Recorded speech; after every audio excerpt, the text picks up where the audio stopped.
Assalamualaikum warahmatullahi wabarakatuh. Halo teman-teman, kembali lagi di channel Prasetya Farm. Semoga kalian yang melihat video ini diberikan kemudahan, kelancaran dalam segala macam urusan, diberikan kesehatan, dan diberikan kelancaran rezeki. Amin ya rabbal alamin. Baik teman-teman, kali ini Prasetya Farm tur kandang di peternakan domba di daerah Kediri. Bisa kita lihat di sini sudah nampak dombanya banyak ini. Langsung saja kita tanya-tanya ke ownernya. Assalamualaikum Mas, salam kenal. Halo Mas Adi. Oke, bisa Selamat datang. diperkenalkan? Saya Ferry Mas. Oke, Ini dari Ferry's Farm bertempatan di Sukoharjo. Korjo Murah, Murah murah Kediri. Kediri. Nomor HP-nya Mas boleh Nomor di. HP-nya 085 780 688 151. Oke, terima kasih. Ini peternakan ini namanya apa Mas? Di sini namanya Ferry's Farm, nama saya sendiri. Nanti Oh, artinya peternakan Ferry gitu. oke. Oke, Mas. Ini bisa dilihat domba-dombanya teman-teman, banyak ini. Eh Sejarah Ferry's Farm sendiri ini dimulai sejak kapan, Mas? Saya mulai ternak tahun 2020, tepatnya 19 Maret 2020. Oh, masih baru Mas ya, Mas ya. Baru. Ini kenapa Mas kok memilih peternakan domba, Mas? Dulunya sebenarnya kan pengen sapi terus kambing, intinya di peternakan. Kelinci juga sempat pernah belajar. Terus ayam pertelur saya belajar di daerah Ndoro. Daerah Ndoro itu saya belajar 1 minggu di sana, ikut orangnya, ikut kerja, terus tahu pola makannya apa, hewan ternak seperti itu. Terus akhirnya memilih yang mudah, ternyata domba jatuh setelah melewati apa evaluasi lele juga pernah sempat tertarik. Oh, seperti itu. Selain itu mungkin ada alasan lain Mas kenapa kok di domba ini? Keunggulannya apa, Mas? Keunggulannya pada waktu itu belum sempat berpikir secara matang ya. Dari keunggulan itu kan saya ada evaluasi dari beberapa peternakan, intinya kan pengen ternak ya. Terus tak evaluasi, terus yang ternyata paling mudah itu domba, mudah dan terjangkau, terus pasar di Indonesia itu masih bagus. Nah, ternyata setelah berjalan beberapa waktu, 2 bulan kalau nggak salah, saya kan sering bertamu-tamu di peternak-peternak yang sudah senior ya. Sini terus akhirnya melihat semakin unggul. Ternyata satu, dia kalau kumpul seperti ini kan tidak ada yang bertengkar, gitu. Bercanda gurau, delian gitu dong. Terus kalau kambing, saya lihat itu ada yang tumbuhan, terus gigit telinga seperti itu. Lebih agresif lah. Pada waktu itu, tapi kan banyak peternak kambing yang mungkin melihat keunggulannya, jadi mereka memilih berternak kambing. Pada waktu itu saya koneknya ke domba, pas ke domba. Oke, bisa dipandu Mas kita tur kandang ini, wisata kandang ini. Ini jenisnya komposit. Komposit yang betina-betinanya jenisnya komposit ini juga. Ini semua komposit. Terus itu jantannya Texel. Jantan yang besar itu. Nah, komposit ini persilangan dari jenis Texel sama domba lokal. Sama domba lokal. Domba lokal ada yang ekor gemuk, ekor sedang, ekor kuprit seperti itu. Nah, kalau yang gini sama ekor gemuk. Gitu. Ya. Bulunya yang sini halus tapi posturnya udah besar. Ini bulu keriting ini ngikuti Texelnya, posturnya ngikuti domba lokal, ekornya setengah-setengah. Ya, blisteran. Selain jenis-jenis ini ada jenis lain, Mas? Ada ini yang baru datang ini. Ini F1 Dorper. F1 Dorper. Beli dari peternak Jombang ini tadi. Kalau ini dari peternak Tulungagung ini juga F1 Dorper, ini yang semuanya tanduk. Ini usia 5 bulan, ini usia 6 bulan. Terus alasannya tadi karena dari pertumbuhan dan tingkat kerakusan dan daya tahan yang jelas yang dipilih. Kalau seperti ini kan merino ini. Oh, ada merino juga. Ada. Tapi udah ndak asli ini juga. Oh, sudah silangan. Induke Texel Merino, bapaknya juga Texel Merino. Kalau ini, yang ini Merino ini, Oh, induke ini udah dipotong ya. Sebenarnya bulunya sama, itu sampai mukanya udah tak potong. Ini induke komposit, seperti domba yang tadi. oh Terus- jadi gimana? Termasuk silangannya seperti apa, Mas? Kalau di komposit sama apa namanya itu merino. Merino tadi ya. Ini jantannya juga udah silangan, jantannya udah Oh. Texel Merino. Ya Merino kan cenderung pendek gitu tuh. Aku pengennya agak tinggi, jadi tak silangkan sama Texel, dapat panjangnya, tingginya lebih tinggi dari Merino yang asli. Terus ini tak silangkan dengan domba komposit. Jadinya anaknya seperti ini. Ini masuknya bisa dibilang merino, Mas. Ini ya urap-urap gitu namanya. Urap-urap. Nasi urap gitu. Nasi urap gitu. Nah, ini kan melihat kandang, Mas. Oh. Ini kan kok modelnya seperti ini, Mas. Ini kandang apa, Mas ini? Umbaran Ini namanya? lamprak. Lamprak biasanya disebut lamprak. Terus lesehan juga bisa seperti itu. itu bawahnya ada apanya, Mas ya? Itu ada ularnya. Ularnya. Ada grajen, ini tuh pakai grajen. Pakai grajen buat alas. Tujuannya, Mas, kenapa dikasih grajen? Dikasih grajen untuk menyerap urin. Menyerap urin biar tetap mempertahankan tempatnya biar tetap kering. Kering. Keunggulannya, Mas, keunggulannya dikasih grajen. Keunggulannya lamprak dulu ya. Iya. Keunggulannya lamprak ya wes kita cuma butuh ini tok, pagar, tempat makan. Jadi kita memangkas biaya di apa? Geladak, nggak perlu pakai geladak. Terus untuk yang bunting-bunting misalnya di tempat lamprak tidak ada resiko jatuh dan terjepit. Oh, Jelas seperti itu. Terus grajen ini kan dulunya sebenarnya lampraknya bukan seperti ini aku. Jadi cuma tak paving, setiap hari dibersihkan. Tapi untuk tempat tidurnya ada geladak tapi di bawah. Gitu. Mungkin ada lain, Mas, selain ini? Ini di dalam ada ini Mas. Ini untuk limbah kotorannya taruh sini. Ini udah proses fermentasi ini. Terus mulai dari kemarin udah diproses giling dan hasilnya seperti ini. Ini kan Wah. bagian dari kandang tuh. Ini udah difermentasi, hasilnya lembut untuk pupuk. Pupuknya nanti bisa dijual, bisa ditaruh lahan sendiri. Kan saya juga nandur ya, Bang. Nanam ya. Ya, juga nanam rumput juga. Dulu kandangnya seperti ini semua. Oh, apa namanya, digeledak seperti ini? Geladak seperti ini terus diplengseng, ada urin sendiri terus serintil sendiri. Apa itu kuwi? Ini berarti dari yang lama dirubah, Mas ya? Dirubahnya karena bukan inovasi ya, karena keadaan. Lah ini namanya marsinem. Wah, ada namanya, Mas? Ada ini. Namanya marsinem ini punya istriku. Oh, Ini punya istri. silangan Merino Suffolk Barbados Texel. Wah, itu Oh. jenis apa itu, Mas? Coba aduk di sini.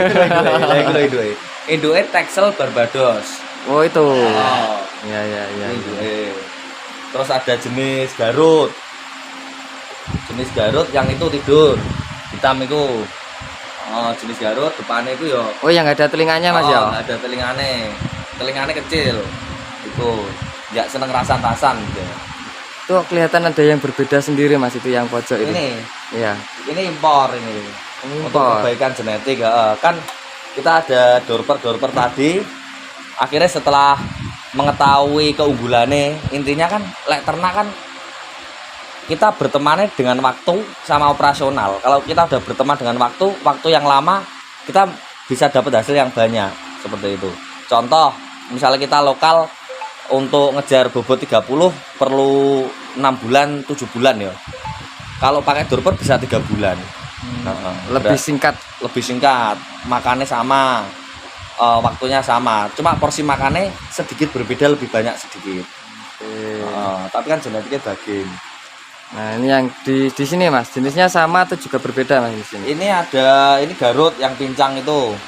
Oh. Kemarin main layang-layang kesandung. Bisa main layang-layang Mas ya. Jatuh.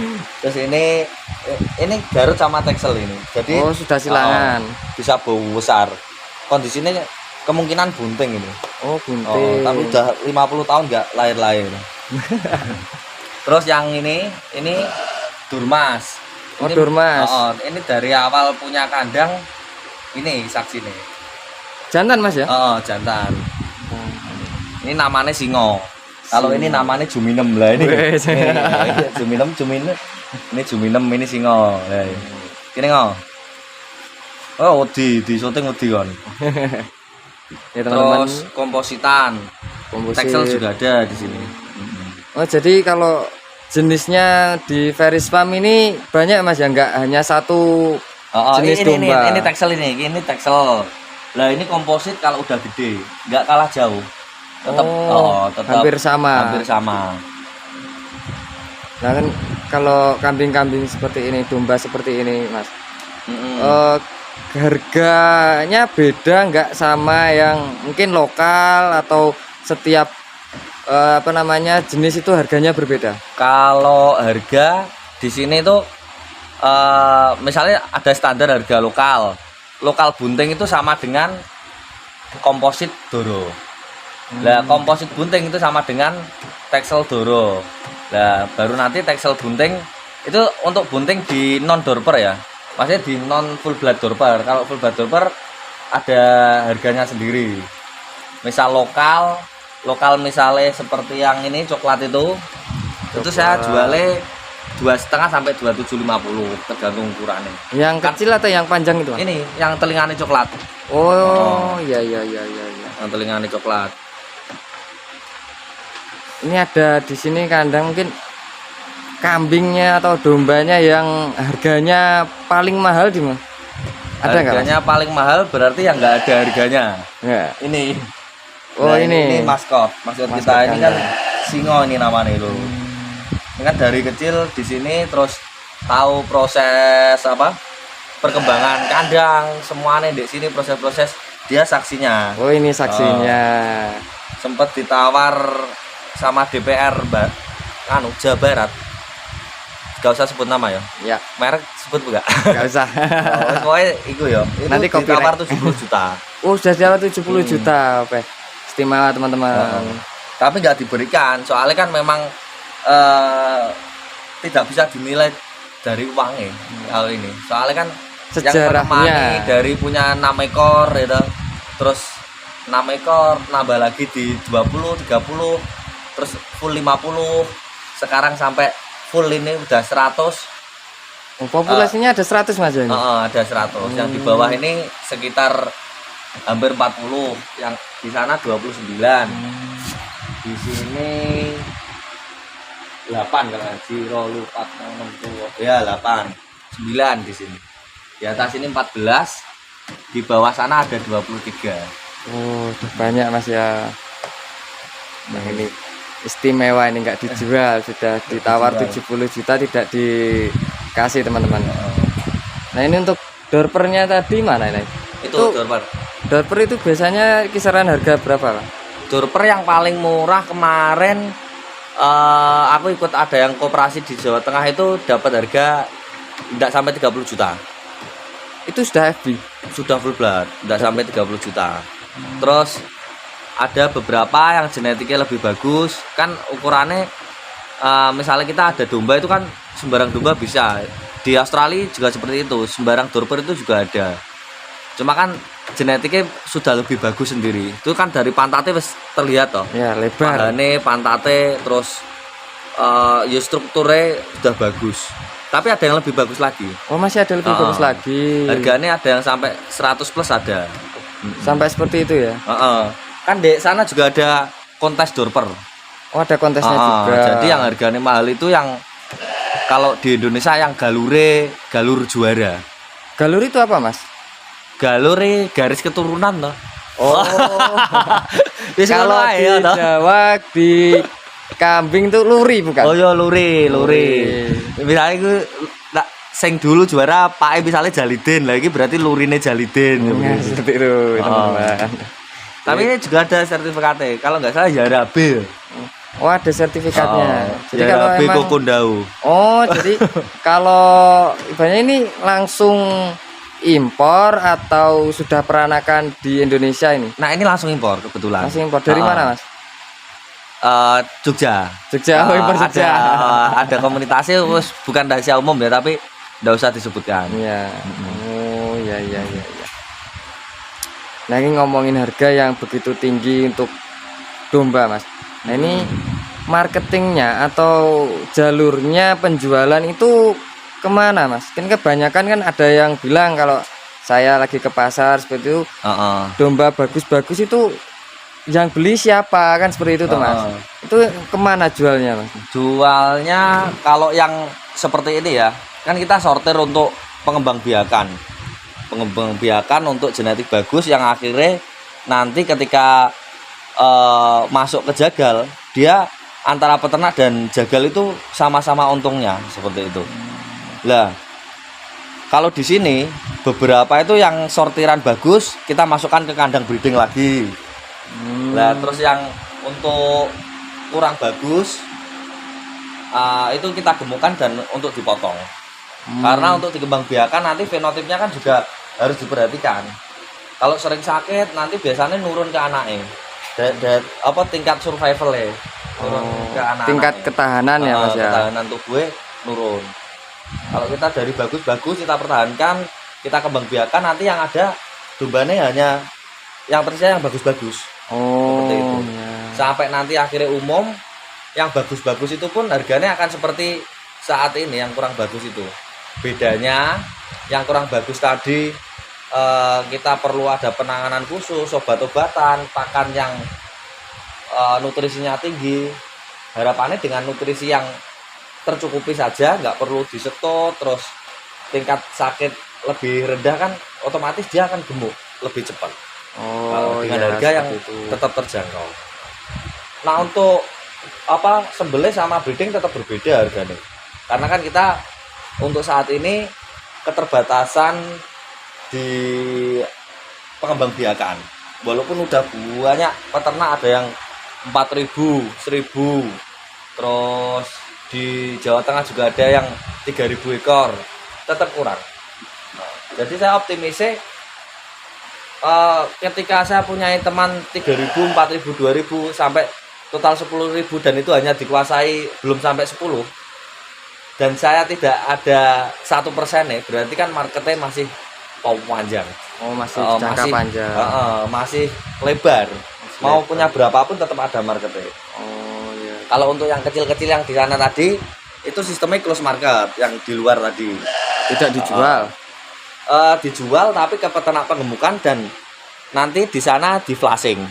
Flashing itu apa, Mas? Flashing itu diperbaiki nutrisinya dan pola hidupnya dia ya. Nanti untuk disiapkan sebagai indukan. Di bengkel dulu lah ya. Di bengkel dulu. Intinya di sana itu di treatment khusus. Nanti kalau sudah siap kawin bawa ke sini lagi, yang anak-anak di sini dibawa ke sana. Kalau close market kita bebas harganya, karena ada perjanjian ketika dijual dan dibeli harganya sama. Itu nggak bisa keluar domba nih, hanya kesepakatan berdua saja. Jadi ada ketentuan ya sendiri. Nah, ini tadi ngomongin nutrisi, Mas. Di sini saya terlihat pakannya ini pakan kering, Mas ya. Ini semi kering fermentasi, kadar air 20%. Nah, ini pakannya produksi sendiri atau beli, Mas? Saya produksi sendiri. Kebetulan saya kan produsen pakan juga. Produksi pakan juga. Produksi pakan, terus ada beberapa teman peternak itu yang beli di sini juga ada. Terus sebagian bahannya juga beli di sini juga ada. Enggak 100%. Kalau misalnya mau beli 100% ya boleh. 20, 30, 1% boleh. Berapapun jumlah pesanannya tetap dilayani. Tetap dilayani. Enggak pesan juga tetap dilayani. Oke, siap. Nah, ini kan pakan kering, Mas ya. Ini kan untuk kadar air cuma 20%. Nah, ini minumnya itu dikasih minum air biasa atau comboran atau seperti apa, Mas? Kalau di sini kopi. minumnya. Kopi kayak orangnya. Enggak, ini ada tandon nih. Tandon Nah, ini air. tandon air. Di atas itu 300 liter itu diisi air sumur biasa. Oh, air putih biasa ya. Air sumur, air putih. Terus disalurkan lewat ini apa? Pipa-pipa. Pipa-pipa ini. Nanti kalau pas apa waktunya minum, Pak ada nipele di sini toh.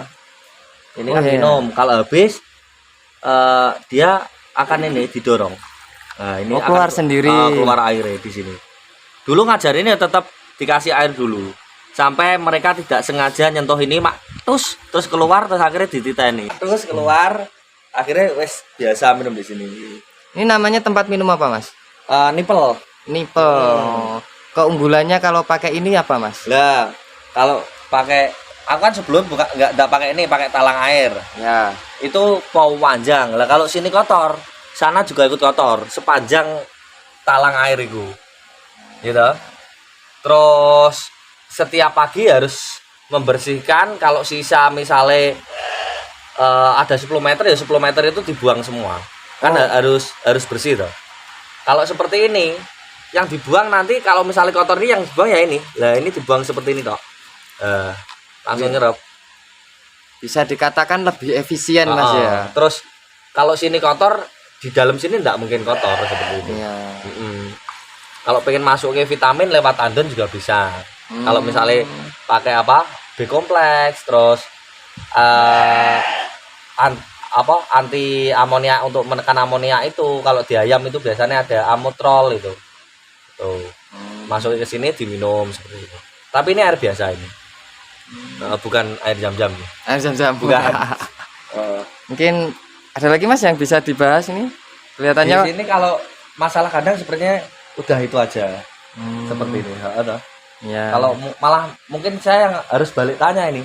Iya. Mas Adi penasaran yang gimana lagi? Ya, ada lagi ini penasarannya ini dengan jumlah sekian, Mas. Ya, kan banyak itu katanya kan kalau kandang itu bau ya, Mas ya. Bau kandang itu menyengat. Nah, sedangkan di sini itu saya merasa sendiri baunya tidak menyengat, Mas. Ini cara mengatasi bau kandang yang kurang enak itu biar tidak terlalu menyengat atau tidak bahkan tidak berbau. Tidak berbau. Kalau di sini tuh bau itu kan sebenarnya dari proses pengolahan pakan yang ada di tubuh dia. Jadi amoniaisasinya gede ya. Amoniaknya. Amonia intinya itu nanti akan menghasilkan amonia yang gede kan, bau ini kan dari situ. Terus dari keringnya kotoran yang keluar gitu. Sebenarnya yang bau itu bukan kotorannya, sebenarnya kan urinnya. Urin Urin domba ini bau atau kotoran yang basah seperti itu karena dia mengalami proses pembusukan.